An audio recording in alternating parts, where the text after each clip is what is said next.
the Stepping Morning Show. I'm your host, S2. And we about to get this stepping, get this stepping, get this stepping. Hey, yo, what's up, big steppers? So this morning I woke up, I was freezing. It was about, I don't know, 50 degrees in the house. I sleep with the temperature on like 49 degrees. So no, I'm joking. It's never 49 degrees. But I do sleep with it really cold. And then you know that difference when your body gotta like readjust to the temperature and stuff. So anyway, that's what I was up to this morning. I want to get right into this food for thought segment. There was this book that I'd always read before. Actually, let me tell you guys what we get into today. So first, we're going to start off with the food for thought segment. This book that I really started reading about 4 years ago, but it's one of my favorite books. It's called Asking and Is Given by Jerry and Esther Hicks. You probably heard of it before, more than most likely. But yeah, so start off with that, and then we'll get into this. Kamala Harris had her first solo interview some time ago. It was about 5 days ago. So we'll get into that as far as the reaction. But first, I want to jump right into this because this book really helped me in my life. It's called Asking and Is Given by Jerry and Esther Hicks. It helped me out a lot in my life just from the standpoint of, understanding how everything is perspective, right? Like everything you really do in your life, two people can do the exact same thing, but it's a matter of perspective, right? So I think it's a good way to start out the day. Y'all tuning in, you know what I'm saying? As always, you know what we do. Get our mental right, helps us out through the rest of our day because you can experience something throughout your day that may seem like the best thing or it may seem like the worst thing, you know, but at the same time, it's just a matter of your perspective. So I think that's a really good part about this book. Also being able to show you how your emotions guide you. Ultimately, your emotions are like a guiding force and a guiding level or whatever. So I want to check that out. And also y'all watching this on the playback, bear with me 1 second because I need to gotta make sure I ain't sounding crazy. So the other day I was live and apparently I was sounding crazy, but I didn't see it. So let's check it real quick. And make sure we can hear ourselves.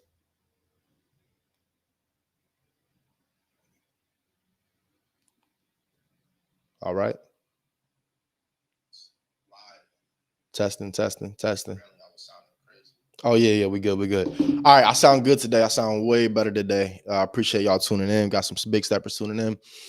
I'm gonna start playing music on the stream, but like I gotta only play music on one side of the stream, or like depends on what kind of music I play because some of them will take you down because you playing music.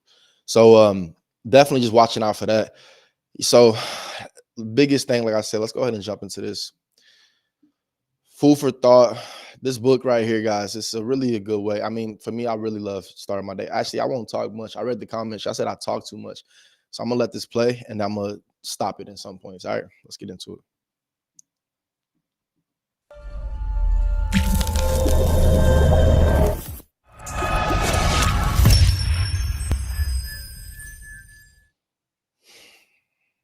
We are talking about Ask and It Is Given, Learning to Manifest Your Desires by Esther and Jerry Hicks. Let's say you're a single guy and your dream is to have an amazing wife, a child, a beautiful house, and a sweet car. Of course, it's going to take a pretty great job to afford all of this. A couple years pass and your situation has improved. According to your standards, you should be happy. Now you have the wife, the kid, the house, the car, and even a better job than you imagined. But you're just as unhappy as you once were. This doesn't seem right. You got everything you thought you wanted. Esther and Jerry Hicks know what the problem is. They said, even when you have achieved everything on your current list of things that you desire, there will be another list, even longer and more expansive, to take its place. So you don't need more material possessions or different life circumstances. You need to redefine your standard of success. The Hicks say the standard of success in life is not the things or money. The standard of success is absolutely the amount of joy that you feel. So stop looking to outside circumstances to fulfill you and accept that true sustainability sustaining happiness is only found from within. This is a truth we will talk about time and time again, but I particularly like how the Hicks remind us to tune into ourselves. They say we have an emotional guidance system, and that system has two basic feelings: feeling good and feeling bad. So you have a new job, and the skill set I remember, guys, this is a this is a summary of the book, but pay attention to this next part right here because we're gonna talk about it. required is well beneath your current abilities. You resent your lowly position even though it's a company you've always wanted to work for. You dread going to work because it's boring and mundane. You are being a fault finder, and therefore you feel unhappy at work. Now, same job, and you're still overqualified, except this time you are more focused on the benefits. You appreciate that the work is easy because it's giving you an opportunity to get used to how things are ran there, and you know that there will be plenty of opportunities to demonstrate your skills. You are being a benefit finder, and you feel happy at work. Same person, same job, but two completely different outlooks. One version of you is thinking, I'm better than this, and so they are miserable, and the other version is saying, I'm going to make the best of this, and are pretty satisfied. Now, just because you're going to make the best of it doesn't mean you're giving up and you're just going to accept your lowly position, but you are going to enjoy it while you're there and look out for growth opportunities. Now, our thoughts. So I think we all can relate to that, right? And particularly in my own life, just like, you guys probably may have saw that video I posted as far as going back to the job force after 5 years. I was so much in that same just that feeling bad versus feeling good spectrum of things. And I've read stuff like this. So like I'm more aware in my life, which I'm thankful to be able to be more aware because I understand that you control how you feel about your environment. It's not your environment that's the problem. Or if you feel like there's a problem that you have with internally, it's you that's the problem because ultimately it's your outlook on that environment. So like with my last place that I was just at when it came to like jobs or whatever, when I first got there, it was a feeling good type thing. But then I got to the point where I was just feeling bad. It was like, I'm better than this. I'm tired of this type stuff. But I was aware of where I was at, and I was aware of me looking at the faults and all that kind of stuff. Because when I first got there, I was aware that I was a benefit finder from the standpoint of you're looking at the glass half full. You're looking at it like, this isn't my stage of life forever. Like, this isn't my stage of life forever, but this is my life where I'm at right now. So maybe that's you right now on your way to work, heading to work right now. You know what I'm saying? You like, man, I'm tired of doing whatever I'm doing. I'm so cold. I'm tired of doing whatever I'm doing, waking up, you know what I'm saying, doing this job or doing whatever you're doing. Are you a benefit finder or are you a fault finder, right? Because at one point, whatever you're doing right now, you may have liked it, right? So it may not have been your dream job. It may not be the thing that you were happy about mostly, but at the same time, it was something at one point when you first started it, it was at least new to you. So you at least felt good that you have something new because ultimately, if it was just to have a paycheck coming in, you did that job for a reason. You're in the position that you are right now, listening to this, tuning in, wherever you at. You're in that position ultimately for a reason, and most of that reason is because you decided to be in wherever you're at. So it's like, why not just make the most of it? Because ultimately, you only got two options: you're either gonna feel good or feel bad. So if feeling bad is because you're thinking that you're above your current circumstances, then find a different way to think yourself out of your circumstances without feeling bad.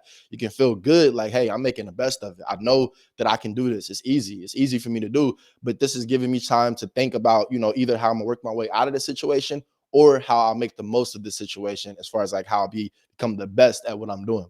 So I just feel like that's something that, living in the social media era, living in the time that we live in, a lot of people can sit back and feel like they're better than something or feel like, why am I doing this or why am I, especially if you just like at a job. Like I know that feeling, like you just at a job and you're just scrolling and you're just looking at stuff. I'm not a big like I'm getting better as far as like managing my social media, but I'm not a big like consumer of social media, if that makes sense. Like I've a long time ago, I just stopped with social media from the standpoint of consuming it. So I don't really consume it as much. Like my big thing is like posting on it. So that being said, with me like posting on it, my consumption comes from my YouTube mainly. So like I do watch YouTube. That's like the number one.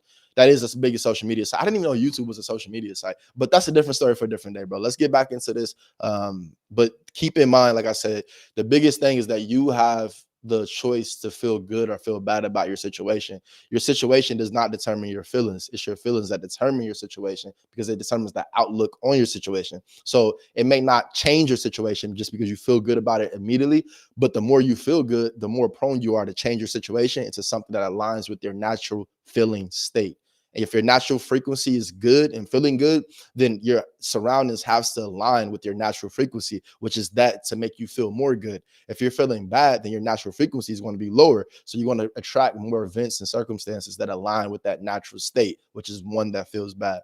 It's just something to think about. It's really you that controls it. Are going to enjoy it while you're there and look out for growth opportunities. Now, our thoughts and our feelings are bi-directional. What we focus our attention on matters. You are either focused on your desires and what you want in your life and how you're going to create it, or the lack and absence of those desires in your life.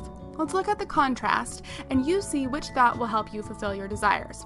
If you are trying to lose weight, which is more helpful? I'm making healthy changes, or I am fat. How about in school? I'm learning, or I'm stupid. Or looking for a partner. The right man is out there, I just haven't met him yet, or all men are pigs.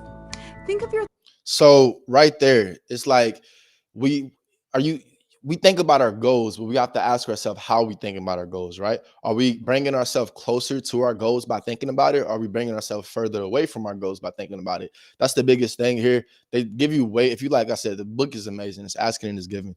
They give you like a way bigger breakdown, but it just helped me reframe the way I think about things, right? Because I get into my mindset of like, bro, I want this, I want this, I want this. Why don't I have it yet? Right? Because we all can get into that. Like, I want this, why don't I have it yet? But when you're thinking like that, then you're actually just making yourself feel worse and you're bringing yourself further away from actually attaining it. So if you think about, man, I want this, I want this, I want this, I'm so excited to get that. I'm so much closer than I was yesterday or last year.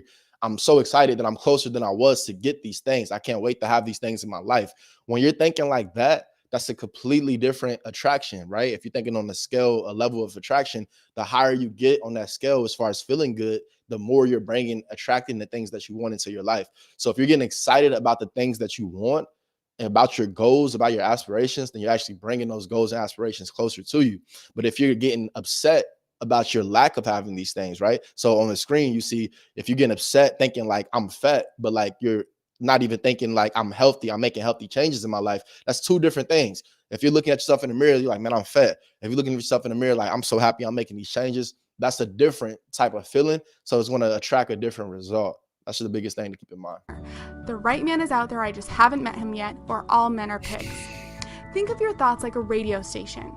If your favorite radio station is 93.7, but you are tuned into 101.5, you can't hear what's playing on 93.7. If you're focused on everything that's wrong with that frequency, like we talked about, your life, yet you desperately want to be happy, you just can't be as long as you continue to focus on the lack and absence of all your desires. The Hicks say you are a vibrational transmitter and you are broadcasting your signal in every moment of your existence. Every thought vibrates, every thought radiates a signal, and every thought attracts a matching signal back. We call that process the law of attraction. It is important to understand emotional set points. So set points are long-held beliefs about a particular subject, and anytime we are exposed to that subject, we have a default mood. So if I invite you to my house to meet my new pet Harry, you may nearly run out of my living room screaming when you meet Harry the spider. Now, had it been Harry the dog, though, and you would have been delighted. We have an emotional set point in most areas of our life, and some of them are there to protect us, like our fear of poisonous spiders. But many of our set points actually hurt us. Take finances. Do you believe that the rich are greedy and money doesn't grow on trees, and relationships are supposed to be hard work and marriage isn't easy? Virtually everyone has deep-seated beliefs that don't serve them anymore, and you need to understand it will take time to change your emotional set points. You don't just jump into a car and expect to immediately arrive at your destination. You know two things. Number one, it takes time to get from point A to point B, and you also know that you need to know where you're going. You might not know how to get there, but you definitely need to know where you want to go. Sometimes you will get lost, but GPS doesn't give up on you. It just says rerouting. So don't give up on yourself. When you're driving, you don't get halfway to point B and say, oh, forget it. There's so much unexpected traffic and it's taking longer than I thought, so I'm just going to turn around and go home. All you need to do is make sure that you are focused and your attention is tuned into the right signal. Get to stepping. Oh. what you want to create in your life, and then you can enjoy the journey. So let's go over some tips. Number 1 is pivoting. Pivoting is catching your negative mood, recognizing the thoughts associated with it, and then deliberately pivoting your focus to what you do want instead of what you don't want. It is reaching for a better feeling thought. I don't want to be sick turns into I want to be healthy. The house is a disaster turns into a clean house is important to me. Thinking is just the first step. They say the better it gets, the better it gets. Positive thoughts turn into positive actions, and a great way to pivot is using the appreciation game, which is tip number 2.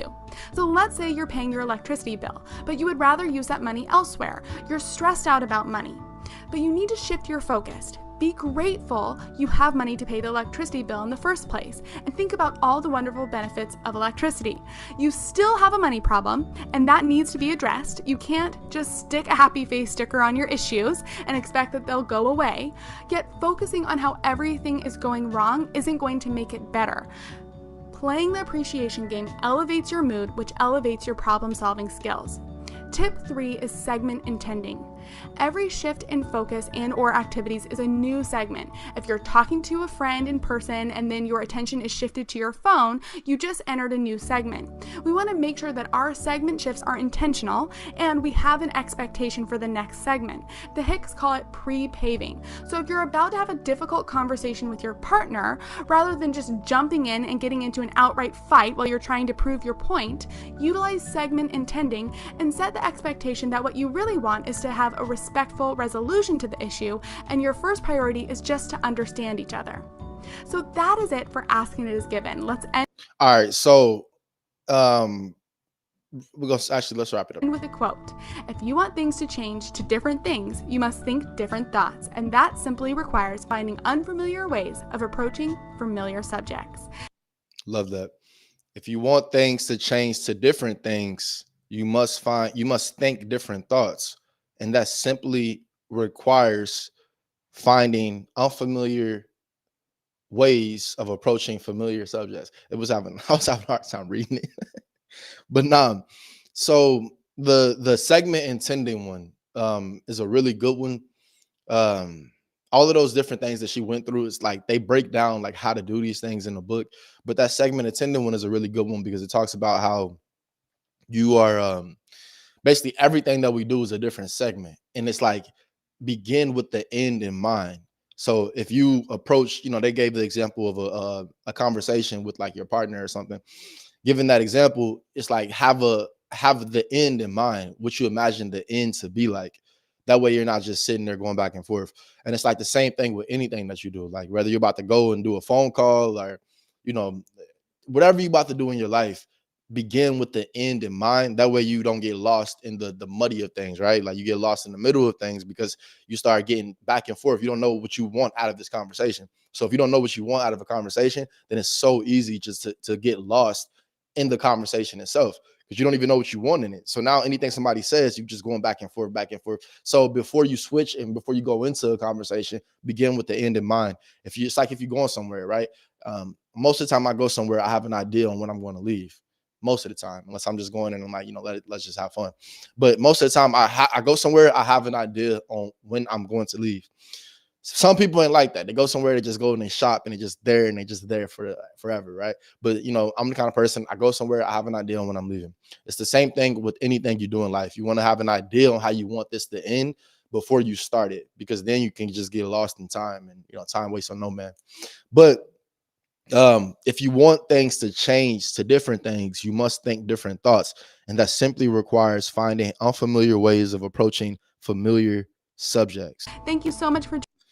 That is so true, because I don't know if y'all saw this thing. I remember back in school they used to have this thing called like it's like emotions create feelings, right? So like whatever emotions have, your emotions create your feeling, then your feeling create your thoughts, and then your thoughts create your action. And when you think about that, it makes sense, right? Because like when you feel something, you feel happy, you start thinking about how happy you are. You start thinking about all the reasons you're happy. You start getting excited about being more happy. When you're not, and I appreciate you guys tuning in. Please hit a like for the algorithm. You know what I'm saying? Get us boosted up.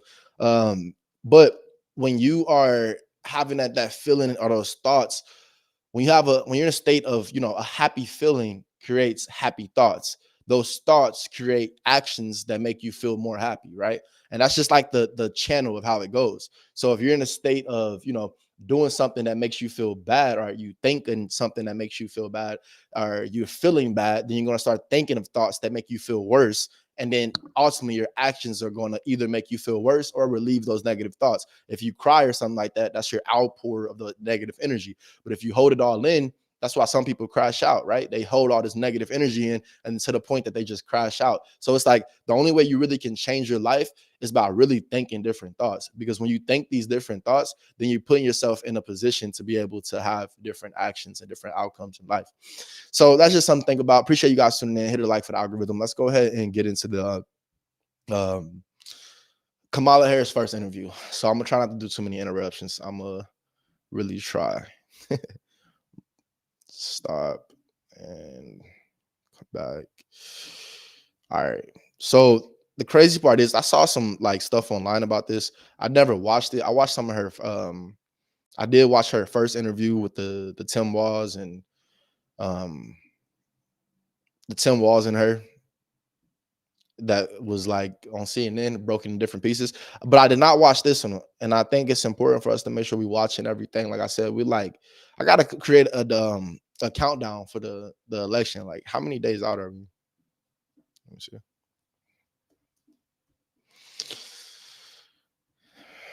How many days from US election?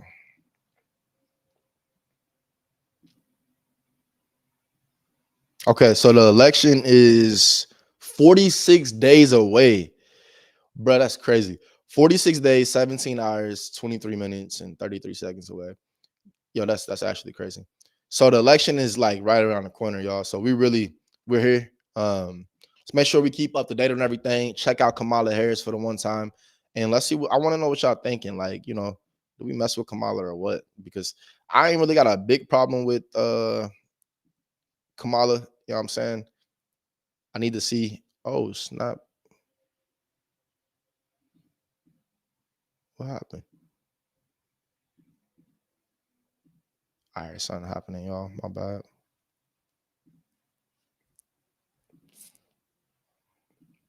My bad, big steppers.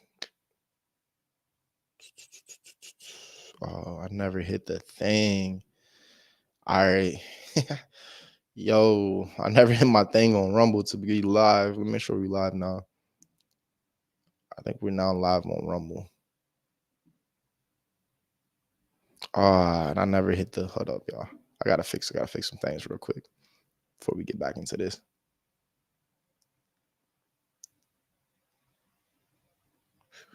One second, big steppers. I really gotta start doing this stuff earlier because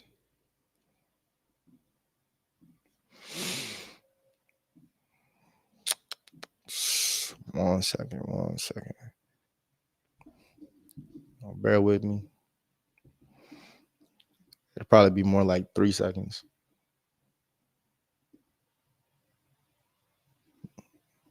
All right.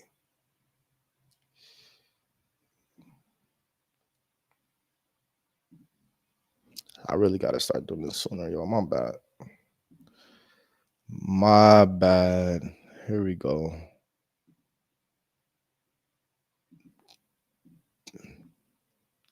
All right, now we good. All right. And that content creator was valuable for the asking it is given one. And for this one, this is the interview of Kamala Harris on ABC Philadelphia. Okay. All right, I started streaming at the right time though. Rumble probably didn't want to read all this stuff anyway. All right. Shout out to Rumble. We're officially live over there. Appreciate all you big steppers tuning in. And we're about to watch this Kamala Harris interview. And I'm getting better with my time. The idea is for this show to be under an hour. So I'm really trying to be better with that. Unless I do like a special stream or something. All right, enough of me. This came out 5 days ago. Yeah, 5 days ago. All right, let's watch it. Pleasure to meet you. Thanks for your time today. Our audience appreciates your time. Of course. As you know, we're sitting here in a state and arguably in front of an audience that 54 days from now could decide the outcome of this presidential election. Yeah. You hear it more than I do.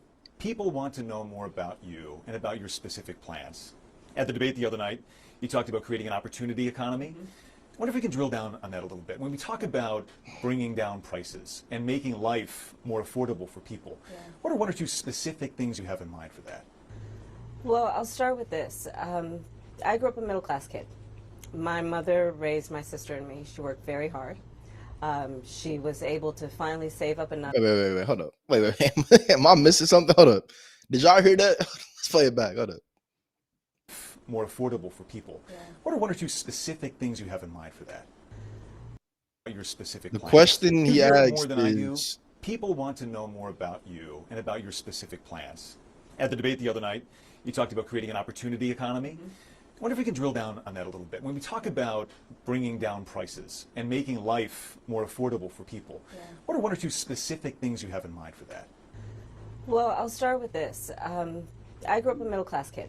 So my mother, bro, definitely asks what are one or two specific things you have in mind. But let's get a letter. I guess he also asked, let's hear your background. Let's hear your background. Raised my sister and me. She worked very hard. She was able to finally save up enough money to buy our first house when I was a teenager. I grew up in a community of hardworking people, you know, construction workers and nurses and teachers. And I try to explain to some people who may not have had the same experience, you know, if a lot of people will relate to this. It's an ambition. Bro, I'm like just off top. I have not watched this. This seemed like, for one, she has not answered the question yet, and this just seems like she like rehearsed this. Like for everything just seems rehearsed from her mannerisms, and she doesn't seem as natural as she was on the debate stage. That's all I'll say. The debate, she felt way more natural. This doesn't feel natural at all. I feel like this is like she almost feel like a robot to me. I don't know. So when I talk about building an opportunity economy, here we go. All right. Here we go. She got to the. All right. Maybe I was a little too hard on her. My bad. Here we go. Very much with the mind of investing in the ambitions and aspirations and the incredible work ethic of the American people, and creating opportunity for people, for example, to start a small business. My mother, you know, worked long hours, and our neighbor helped raise us. We used to call her, I still call her, our second mother. She was a small business owner. I love our small business owners. I learned who they are from my childhood, and she was a community leader. She hired locally. She mentored. Our small businesses are so much a part of the fabric of our communities, not to mention, really, I think, the backbone of America's economy. So my opportunity economy plan includes giving startups a $50,000 tax deduction to start their small business. It used to be $5,000. Nobody can start a small business with $5,000. But investing in people's innovative ideas and giving them the ability to go for it. Opportunity economy means, look, we don't have enough housing in America. We have a housing supply shortage. And what that means, in particular for so many younger Americans, the American dream is elusive. It's just... So, like, I don't get why it takes, like, this is like 3 minutes for answering one. They say give one or two things specifically that you want to do to boost the economy. She said the $50,000 tax credit for startups, for new startups. She's already said that, though, but I mean, like, that's like I don't know. Actually not attainable. So part of my plan is to work with the private sector and housing developers to give them a tax credit, to be able to partner with us as the government to build, and my goal is 3 million new homes by the end of my first term. Why does the government have to, can we talk about that for a second? Why should the government be building, like, do y'all like that idea as far as the government building houses? Do y'all think that's a good idea? The government, on like the outskirts of it, it sounds good, maybe because you're like, hey, we got more houses. They're probably going to be, you know, affordable, more affordable. But when you actually think about it, the government shouldn't be building houses, like, right? Like, giving a tax credit to private businesses is different than the government actually. Maybe she don't mean that the government go be building houses, but if she doesn't mean that the government building houses, then it makes sense, because when the government gets involved, then that it really, there was this this thing I watched. It was like a city bathroom or something like that, right? The city bathroom was it it was a city, it was a public bathroom for like a city park, right? One of the public bathrooms was purchased by the city, made by the city with tax dollars, and then one of it was made by like a private foundation or something like that, right? The one that was made for a private foundation was like $100,000. The one that was made from the city was like $700,000. Same bathroom, same everything. It was just a matter of like different different requirements that the city and that the government required that made the costs go up, right? So they want a certain kind of material to be used. They want a certain kind of XYZ to be used. They had to strictly stick to their guidelines. So it made the prices go up. So my concern, if the government is actually in the private housing sector building houses, then that'll make, I mean, she's saying that there'll be like 3 million different houses. So like, I guess that'll make, the idea of it would be to like create more, maybe like, I don't see the good part of it. I don't know.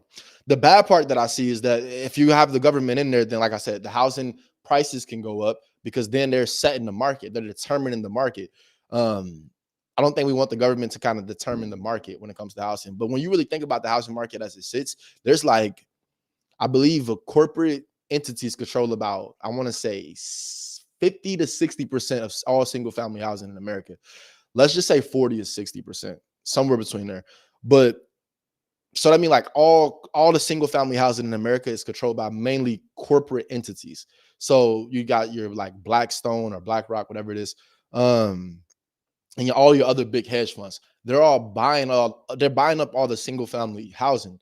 So when they buy up all the single family housing, then that makes it harder for your, little person to get in. So your mom and pop, first time home investor, first time real estate investor, it makes it more challenging for them to get in. And then also they're determining the market because they own most of it, right? So they're setting the rental rates when that happens.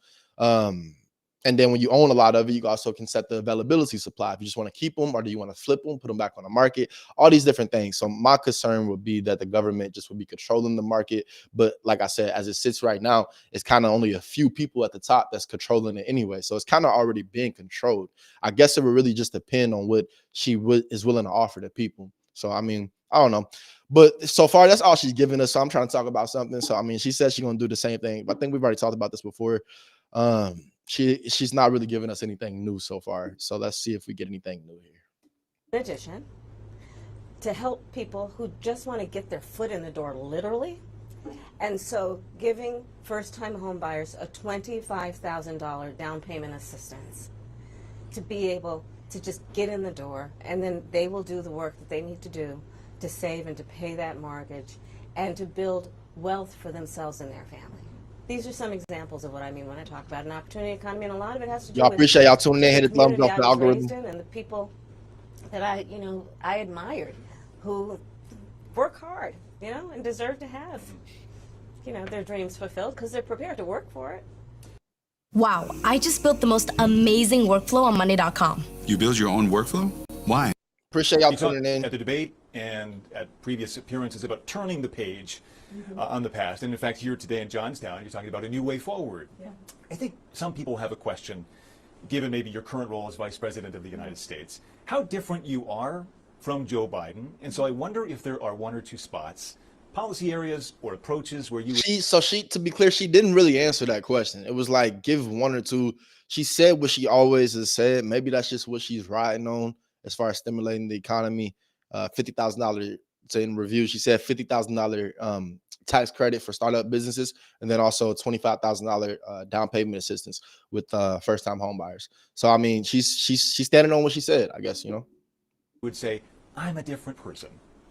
Well, I'm obviously not Joe Biden, and I offer a new generation of leadership. And so, for example, thinking about developing and creating an opportunity economy where it's... Well, we had elected her as far as like the Democratic nominee, if she wasn't the vice president and was like gifted it, do y'all think she would have won it? Is what I'm like, I don't know, because this just don't seem the same as how she was on the debate stage. She was way better in the debate. This don't seem the same.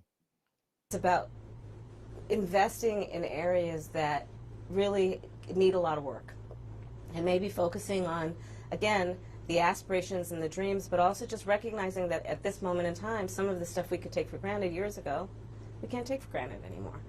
For example, another plan that I have that is a new approach is to expand the child tax credit to $6,000 for young families for the first year of their child's life, because that is obviously a very critical stage of development of a child. And a lot of young parents need the help to buy a car seat or a crib or clothes for their kids. And so my approach is about new ideas. She already said, she's talking about new. This is the same thing she's been saying. New policies that are, I guess it's new from Joe Biden, but directed at the current moment. And also, to be very honest with you, my focus is very much in what we need to do over the next 10, 20 years to catch up to the 21st century around, again, capacity, but also challenges. Crime and public safety are two major issues right at the forefront of voters' minds, in Philadelphia as well, where crime is a significant issue. When we talk about crime, the conversation turns to gun safety as well. And I think you actually probably caught a lot of people off guard, maybe a bit by surprise in the debate the other night when you mentioned that you are a gun owner. I know you said it in 2019 as well. I want to talk about your values on this issue. When it comes to gun ownership, where do you draw the line in America on gun ownership and gun use? Well, like you said, Brian, I am a gun owner, and Tim Walz, my running mate, is also a gun owner. We're not taking anybody's guns away. I support the Second Amendment, and I support reasonable gun safety laws. Part of my approach to this is I was a career prosecutor for most of my career. I have personally prosecuted homicide cases. I have personally looked at autopsies. I have personally seen what assault weapons do to the human body. And so I feel very strongly that it is consistent with the Second Amendment and your right to own a gun to also say we need an assault weapons ban. They're literally tools of war. They were literally designed to kill. What do y'all think about that? She wants to ban assault rifles, assault weapons. Big, you know what I'm saying? Like she wanted so basically it sounds like she only wants handguns. A lot of human beings quickly. I say we need universal background checks. The majority of NRA members. I agree with that. Support that. Why? Because it's just reasonable. You just might want to know before someone can buy a lethal weapon if they've been found by a court to be a danger to themselves or others. You just might want to know. Two final questions, if I might. Sure. On the I mean, with the assault rifle thing, my whole thing is like the people who had assault rifles, who've been having assault rifles, they're gonna have assault rifles. Like just because it's banned ain't gonna stop nothing. So it's like, do you want to stop the common person who may not get one but has the ability to have one? Do you want to stop them from being able to legally have one? I think that's the biggest thing, because I feel like the people who's had one, they're gonna have one. They've already had it, so they're gonna have it, whether you ban it or not. Appeal of the man you were running against. As you drove here today, you likely saw a lot of Trump signs. He has an historic appeal in this country. And as you are someone running against him and trying to understand that, I wonder how you distill it. What do you understand his appeal to be? And how do you speak to his voters? Or maybe people who just share his values but are open to something else? I, based on experience and a lived experience, no. In my heart, I know, in my soul, I know that the vast majority of us as Americans have so much more in common than what separates us. And I also believe that I am accurate in knowing that most Americans want a leader who brings us together as Americans and not someone who professes to be a leader who is trying to have us point our fingers at each other. I think people are exhausted with that approach, to be honest with you. I think people want a leader who has common sense and tries to find common ground. I'm supported by over 200 Republicans who worked for both Presidents Bush, John McCain, and Mitt Romney. I'm supported by the former Vice President Dick Cheney, former Congress member Liz Cheney. And I think people are more willing now, in light of the hate and division that we see coming out of Donald Trump, to say, hey, let's put country first. And I think that just makes us stronger and more healthy as a country. To say, look, we can all debate our differences around, various policies, but let's stop with the division. Like, enough of that. Let's bring everybody together. And finally, as you introduce yourself to America in a new way, they've heard much of your story at the Democratic National Convention and in that debate earlier this week. If there's one thing that you wish Americans knew about who Kamala Harris is that you don't think they know yet, what would that be? I don't know. I mean, probably it's not very different from anybody watching right now. I love my family. One of my favorite things that I lately have not been able to do is Sunday family dinner. I love to cook. I have incredible friends. My best friend from kindergarten is still my best friend. I think that, I have a career that really, and I said it the other day, as a career prosecutor, I never asked a victim of crime, were they a Republican or a Democrat. The only thing I ever asked them is, are you okay? And Yo, was it raining outside this day or something? Like, it sounded like it was raining. I think that's the approach that most She just said that same line. Americans want, regardless of who they voted for in the last election, in terms of turning the page and charting the way forward. I imagine you're looking forward to cooking Sunday dinner again. I am looking for it. Yes, I am looking forward to cooking. With the whole family gets Sound better involved, now. the kids each have Wait, their so was role. that my stuff? Prosecutor. I never No, that was her. asked That a was her. victim, That was her. in That was terms them. of turning the page and charting the way forward. I imagine you're looking forward to cooking Sunday dinner again. I am looking for it. Yes, I am looking forward to cooking. With the whole family gets involved, the kids each have their role. Yeah. Well, it's a All right, y'all. I mean, I ain't really got much to say right there. Like, I think it was pretty self-explanatory. I really don't. She wasn't answering the questions, of course. She answered to her best ability, how she's kind of always answered the most of those questions.